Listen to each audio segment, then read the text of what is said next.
ఈ వీడియో అందరూ లాస్ట్ వరకు చూడండి. ఫైనలీ ఎగ్జామ్స్ అయిపోయినాయి. ఇంకా నెక్స్ట్ 2 months హాలిడేస్. పేరుకు మాత్రమే 2 months హాలిడేస్. ప్రాజెక్ట్ పనని అదని ఇదని చాలా పనులే ఉన్నాయి. పనులేంటో ఒక్కొక్కటిగా వస్తాయి, చూసేయండి. అవన్నీ కొద్దిసేపు పక్కన పెడితే హోమ్ ఫుడ్ సెంటర్ దగ్గరికి వచ్చి రాగానే మా అమ్మ పని పెట్టేసింది. ఆ ఉద్ది చక్రాలన్నీ అరేంజ్ చేయాలంట.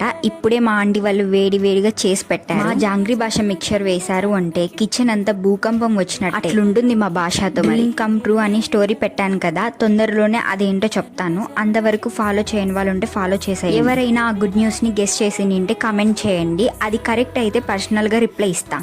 పోయింది అనుకున్న నా ఫోన్ దొరికేసింది. అది ఈ ఫోనే, పోకో X6. 3 months కూడా కాలేదు ఫోన్ కొని.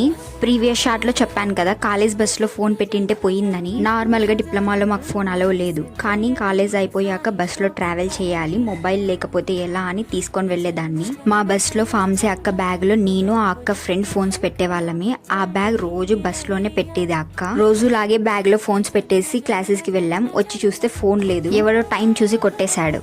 వెంటనే వెళ్లి సీసీ కెమెరాలో చెక్ చేసాం, కానీ నో యూజ్. ఇంకా చేసేది ఏమీ లేక పోలీస్ స్టేషన్ లో కంప్లైంట్ చేసాం. ఆఫ్టర్ 1 year నా ఫోన్ నా దగ్గరకు వచ్చింది.